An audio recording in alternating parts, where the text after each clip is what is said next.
My name is Ashley Sexton. Thank you for coming out tonight. I'm going to talk to you guys about the differences between a man and a women's prison. There are quite a few differences. I've been working at a women's prison for 6 years now as a corrections officer, and some of the differences will amaze you.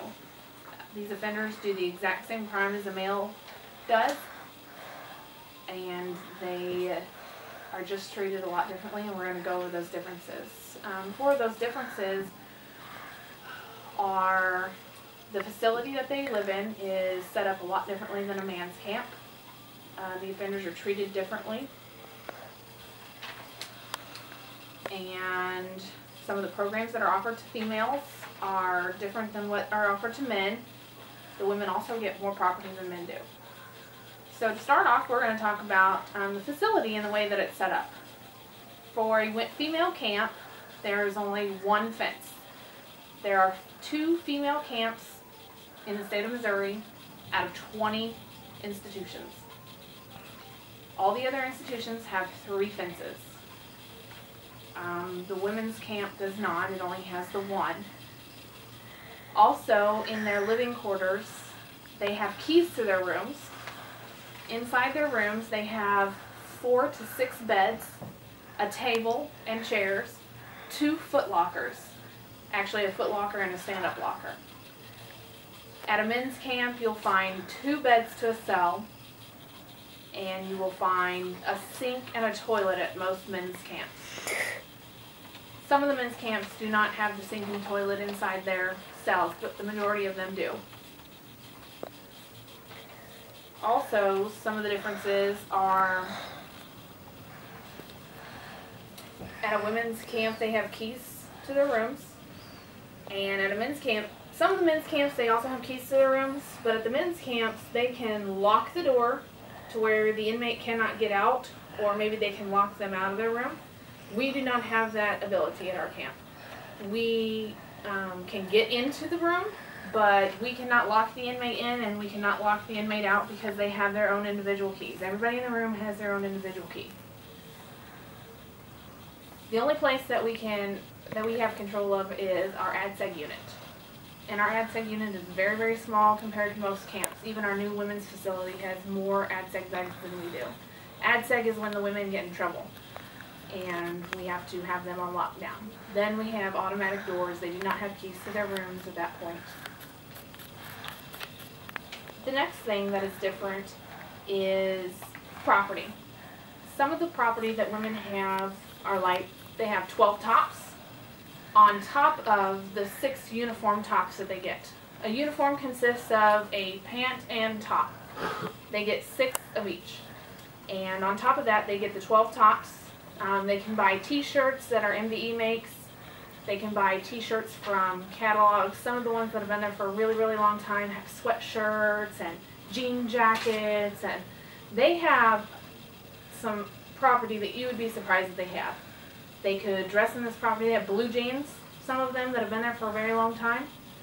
They dress like we do sometimes. When they go to recreation, they're allowed to wear this property.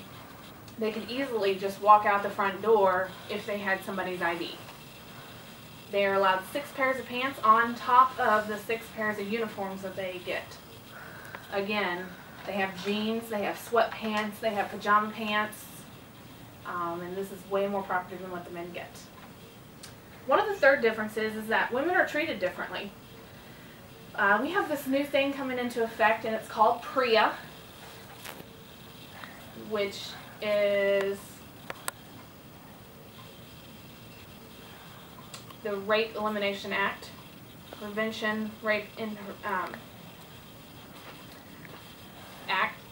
And if you go to MissouriDeathRow.com, you will find all the women that have been put to death row in the state of Missouri since '89. And you will find not a single woman's name on that list.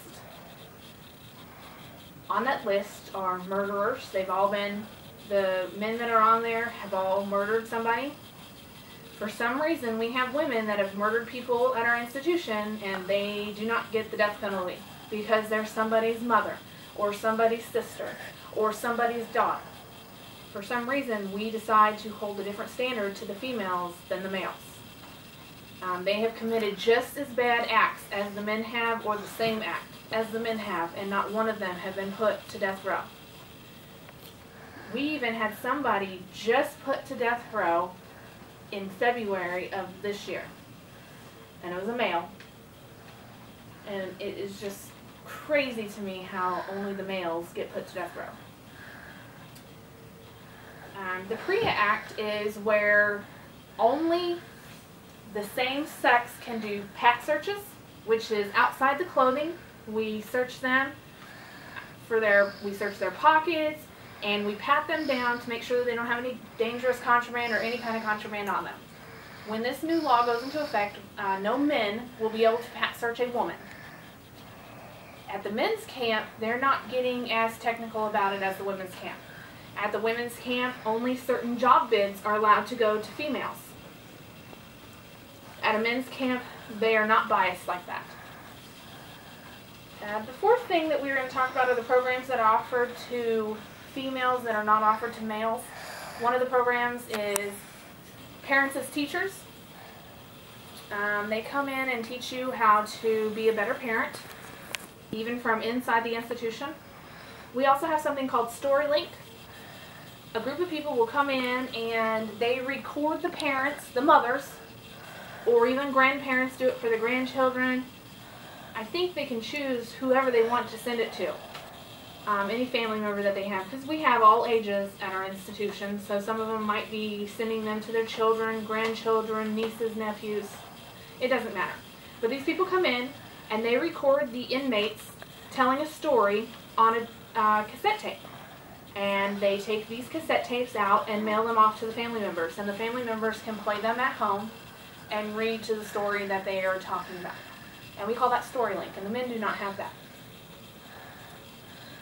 So we also have the CHAMPS program.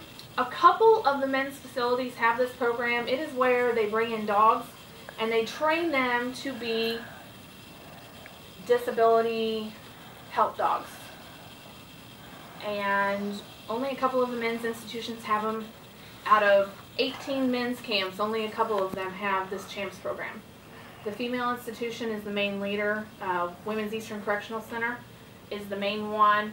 Chillicothe is getting their program going. And they come in, they train these dogs. They have these dogs on site with them all the time. They live on the housing unit with them.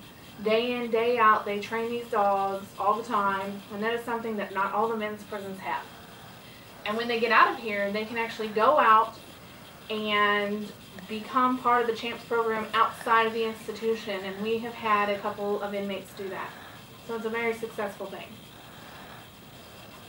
So in conclusion, they have different facility setup for women than they do men.